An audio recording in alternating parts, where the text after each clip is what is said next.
So let's talk about culture, right? The concept of culture. I think that, culture is one of those things that just gets thrown around, right? Everybody talks about business culture these days. And when you think about it, you have to understand that culture is something that you create, right? It has nothing to do with what everybody else's definition of it, right? Like you have to create your own concept of culture, right? So for me, when I look at Columbus Roofing Company, right, we focus on class, right? We want to give people an experience that, it's not just the roofs now, but it's the experience that, the class will last, right? We want to be able to show up consistently as a brand, right? We make sure people know our core values. We have core values. We talk to people about our core values, right? We talk to customers about our core values, right? We say the CRC way.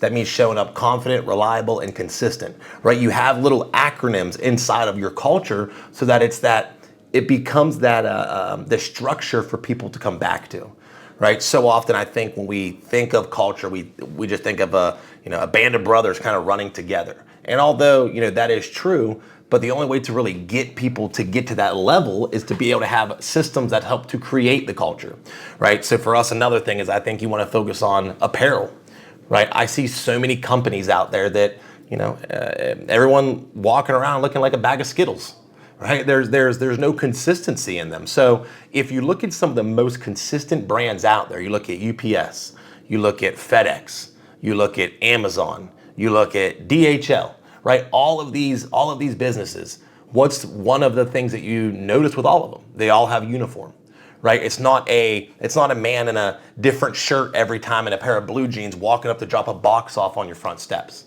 right? Like you don't think about the importance of uniform until you think about it like that, right? Because now when I have, door knockers, sales guys in areas, knocking on doors, going through neighborhoods, talking to people, when they keep showing up in khakis and a black shirt, right? It's consistency. People will start to find that comfortability in your consistency, especially in a service-based business. Because in service-based, we're contractors. People don't like contractors. Contractors are shady. Contractors are unreliable, right? There's all of these things, stigmas around contractors. And so you have to be able to help people have that paradigm shift about you and your brand, right? And so even if you're not in the contracting space, right, you still have to focus on what's going to separate you, right? I make sure that when we're bringing people in, we're bringing in people that are in shape, right? That are good looking people, that speak well, that care about other people. Like that becomes your culture, right? And that's why it's so important to have the core values,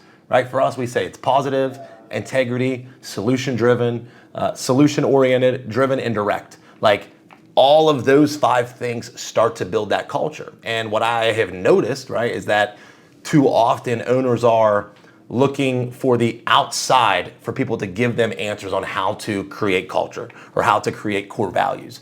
But at the end of the day, as an owner, you're the core values, right? A little exercise that I help other businesses to start their core values is, think of 3 to 5 people that 3 to 5 people that are important to you, 3 to 5 people that, are somewhat of maybe a mentor or are someone that you look up to, right? And label out what are 3 to 5 things that you find valuable about that person, right? There's a reason, there's qualities that they have that you are attracted towards, right? And so to me, that starts to become your core values, because if you write out 5 people, each person 3 to 5 traits or qualities, you'll start to notice a trend, right? And that trend essentially starts to kind of sculpt who you are, right? And that is how you can start to create the core values that create this culture. Because now not only are you able to have the qualities that are important to you, but now you can actually have an image to those qualities, right? If I have a pastor friend of mine and I say, dude, he's a great speaker, he's consistent, he's a fan, like all these things that are great about him,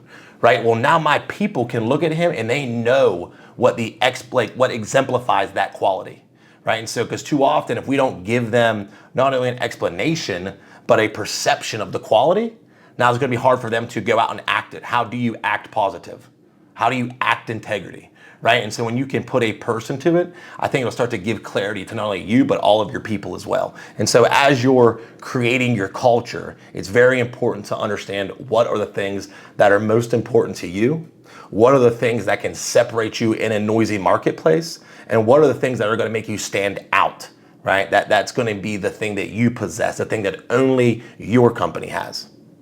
See you on the next one.